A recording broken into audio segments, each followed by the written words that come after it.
पदार्थ, यानी इंग्लिश में बोले तो सब्सटेंस, ठीक है, सब्सटेंस, या हम लोग इसको मैटर के नाम से भी जानते हैं। पदार्थ को जो है ना, इस चैप्टर में हम लोग 3 तरह से जानेंगे, 3 पार्ट में बांटेंगे। एक पारदर्शी पदार्थ, पारदर्शी पदार्थ, दूसरा अपारदर्शी पदार्थ, एंड सब्सटेंस।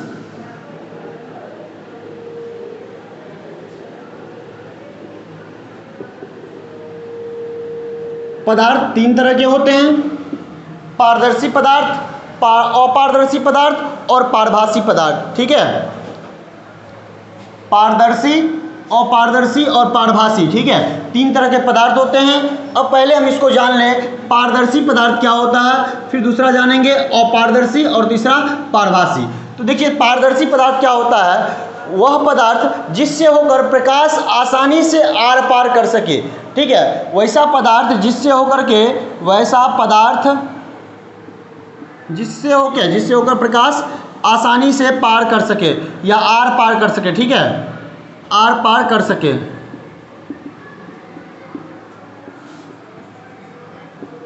मतलब कोई भी पदार्थ जिससे होकर प्रकाश आसानी से आर पार कर सके, यानी इस पार से उस पार हो जाए, ठीक है, उसको हम लोग कहेंगे पारदर्शी पदार्थ। जैसे लेंस में प्रकाश आसानी से इस पार से उस पार हो जाता है, इसको हम लोग क्या कहेंगे, पारदर्शी पदार्थ। कांच हो गया, कांच, हवा, पानी, ये सब क्या हो गया, पारदर्शी पदार्थ है कि इसमें प्रकाश जो है आसानी से आर पार हो जाता है। जिस पदार्थ में प्रकाश आसानी से आर पार हो जाएगा उसे हम लोग कहेंगे पारदर्शी पदार्थ। अब अपारदर्शी का देखिए, अ का मतलब होता है नहीं, अ का मतलब नहीं, अर्थात जो पारदर्शी पदार्थ नहीं होगा वो क्या होगा, अपारदर्शी। तो मतलब क्या, वैसा पदार्थ जिसमें आसानी से प्रकाश आर पार न कर सके उसे क्या कहेंगे, अपारदर्शी पदार्थ। तो इसको लिखेंगे, वैसा पदार्थ जिससे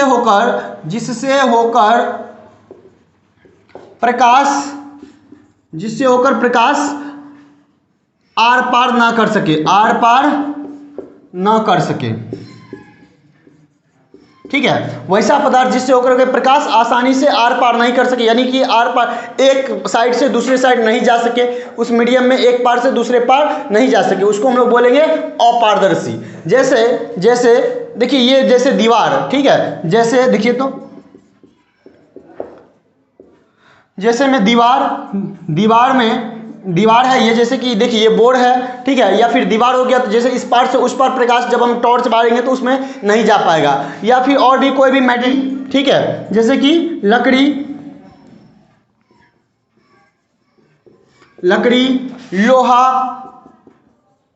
लोहा का बना हुआ कोई भी चादरा मान लीजिए है, ठीक है, उसमें इस पार से उस पार प्रकाश नहीं कर पाएगा। और भी बहुत सारा, यदि मान लीजिए किताब है, ये जैसे कि आपके सामने देखिए मोटा सा कॉपी है, इस पार से उस पार इसमें प्रकाश जब हम टॉर्च जलाएंगे तो इस पार से उस पार नहीं हो पाएगा, वगैरह वगैरह और भी बहुत सारा, ठीक है। तो ऐसा पदार्थ जिसमें प्रकाश इस पार से उस पार नहीं हो सके उसे क्या कहेंगे, आर पार नहीं कर सके, उसको हम लोग बोलेंगे ओपेक्यू सब्सटेंस, यानी अपारदर्शी पदार्थ।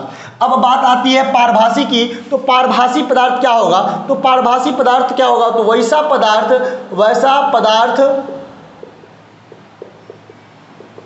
जिससे होकर प्रकाश के कुछ भाग ही आर पार कर सके। जैसे तेल लगा हुआ कागज,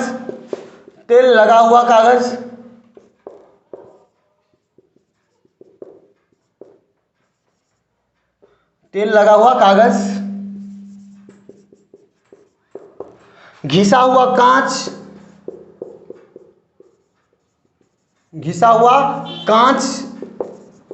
बैलून का रबर,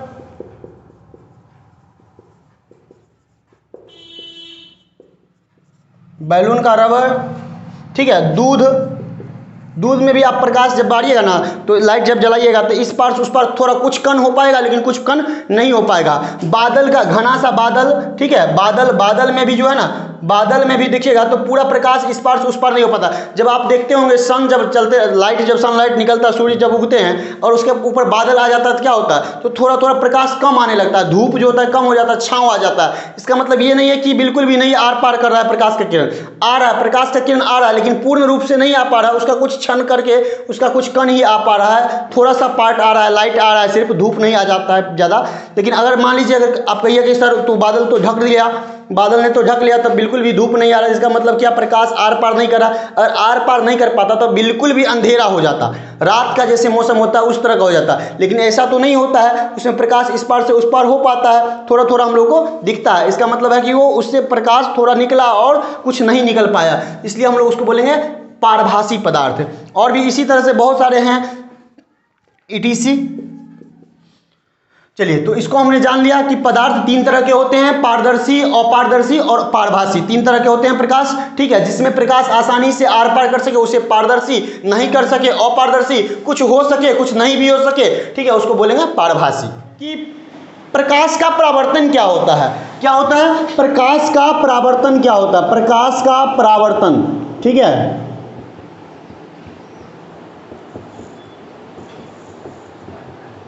प्रकाश का परावर्तन, इंग्लिश में इसको बोलते हैं हम लोग reflection of light, reflection of light. प्रकाश का परावर्तन क्या होता है, ये बहुत ही इंपॉर्टेंट पॉइंट है, हर साल एग्जाम में इससे क्वेश्चन एक आता है, इसलिए आप इसको ध्यान से देखिएगा। क्या होता है प्रकाश का परावर्तन, देखिए जब कोई प्रकाश की किरणें किसी परावर्तक सतह पर पड़कर पुनः उसी माध्यम में लौट आती है, तो इस प्रकार की जो प्रक्रिया होती है इसको हम लोग बोलते हैं प्रकाश का परावर्तन, ठीक है। जैसे आपके सामने देखिए, ये कोई परावर्तक सतह है, ये क्या है, कोई परावर्तक सतह है,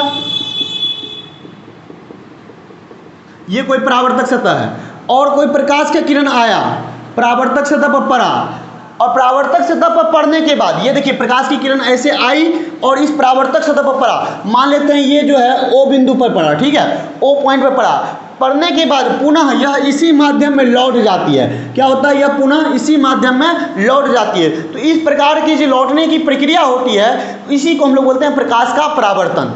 क्लियर, जब प्रकाश की किरणें किसी परावर्तक सतह पर पड़ती है और पुनः उसी माध्यम में लौट जाती है, इस प्रकार की प्रक्रिया को हम लोग कहते हैं प्रकाश का परावर्तन।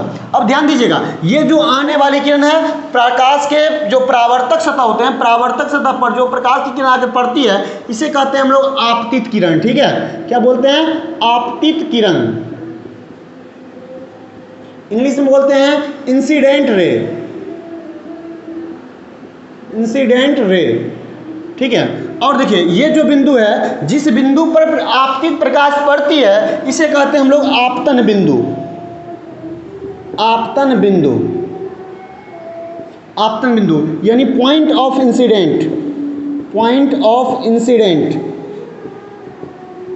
पॉइंट ऑफ इंसिडेंट, ठीक है, इसको बोलते हैं पॉइंट ऑफ इंसिडेंट। और ये जो प्रकाश आई और पॉइंट ऑफ इंसिडेंट पर यानी आपतन बिंदु पर पड़कर और ये जो पुनः उसी माध्यम में गया, तो ये प्रकाश परावर्तक सतह से टकराकर लौटने वाली जो किरण होती है इसको बोलते हैं हम लोग परावर्तित किरण। क्या कहते हैं, परावर्तित किरण, ठीक है, परावर्तित किरण यानी रिफ्लेक्टेड रे, ठीक है, रिफ्लेक्टेड रे। और देखिए इस बिंदु पर जो लंब डाला जाएगा, इस बिंदु पर जो लंब होगा, इस बिंदु पर यानी आपतन बिंदु पर जो लंब होगा इसको कहेंगे हम लोग अभिलंब, अभिलंब, अभिलंब, इंग्लिश में बोलेंगे नॉर्मल, नॉर्मल, ठीक है, अभिलंब यानी इंग्लिश में बोलेंगे NORML, नॉर्मल, ठीक है। तो देखिए सिंपल सा बात है, अगर आप सही से इसको समझेंगे तो बिल्कुल आसान है। प्रकाश का परावर्तन क्या होता है, जब कोई प्रकाश की किरणें किसी परावर्तक सतह पर पड़कर पुनः उसी माध्यम में लौट जाती है, इस प्रकार की प्रक्रिया को प्रकाश का परावर्तन कहते हैं। जो आने वाली किरण होती है उसको कहते हैं आपतित किरण, फिर देखिए टकराकर लौटने वाली किरण को कहते हैं परावर्तित किरण, जिस बिंदु पर पड़ता है इसको कहते हैं आपतन बिंदु या अभिलंब, सॉरी आपतन बिंदु, इंग्लिश में पॉइंट ऑफ इंसिडेंट। और देखिए आपतन बिंदु पर जो लंब होती है उसको कहते हैं हम लोग अभिलंब। और देखिए इन दोनों के बीच में जो कोण बनता है, इन दोनों के बीच आपतित किरण और अभिलंब के बीच में जो कोण बनता है इसको हम लोग आई से सूचित करते हैं और इसका नाम है आपतन कोण, ठीक है। क्या नाम है, आपतन कोण, आपतन कोण। आपतन कोण क्या होता है, देखिए आपतित किरण और अभिलंब के बीच बने कोण को आपतन कोण कहते हैं। ठीक है, angle of incident, angle of incident,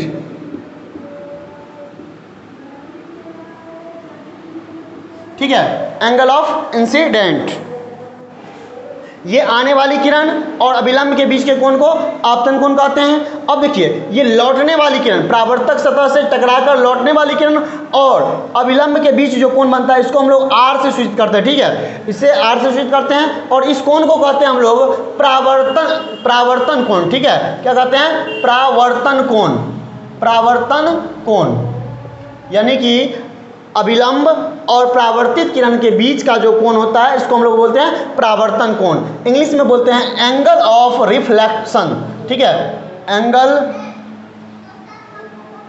of reflection.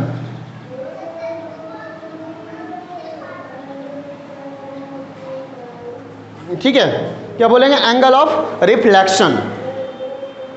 देखिए इसमें सिंपल सा सब बात है। अब देखिए इसका कुछ नियम है, प्रकाश के परावर्तन के नियम को जानने से पहले इन बात को आपको जानना बहुत ही जरूरी है। बिल्कुल सी आसान है, बिल्कुल। जो आने वाली किरण को आपतित किरण, जाने वाली टकरा कर लौटने वाली किरण को परावर्तित किरण, और देखिए जो आपतन बिंदु पर लंब होता है उसको अभिलंब, अभिलंब और आपतित किरण के बीच के कोण को कहेंगे आपतन कोण।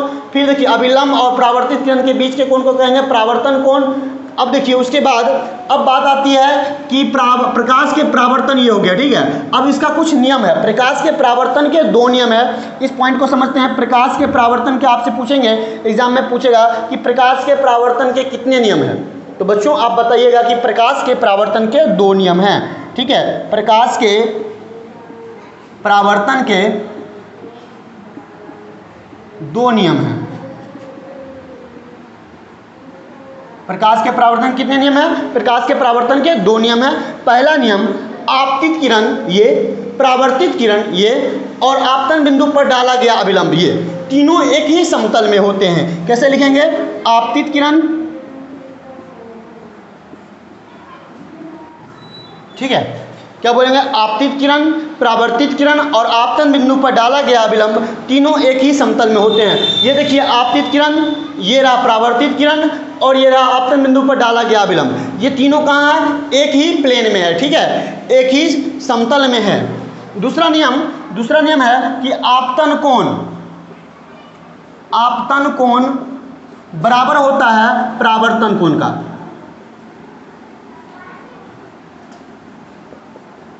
ठीक है, आपतन कोण बराबर होता है परावर्तन कोण का, यही दूसरा नियम है। आपतन कोण बराबर होता है परावर्तन कोण, यानी कोण आई बराबर होता है कोण आर का। यही है हमारा प्रकाश का परावर्तन का नियम। प्रकाश के परावर्तन के दो नियम हैं। पहला नियम, आपतित किरण, परावर्तित किरण और आपतन बिंदु पर डाला गया अभिलंब तीनों एक ही समतल में होते हैं। दूसरा है, आपतन कोण बराबर होता है परावर्तन कोण का, यानी कोण आई बराबर कोण आर। यदि आपतन कोण आई हो और परावर्तन कोण आर हो तो कोण आई बराबर कोण आर होता है। यही है प्रकाश के परावर्तन का नियम।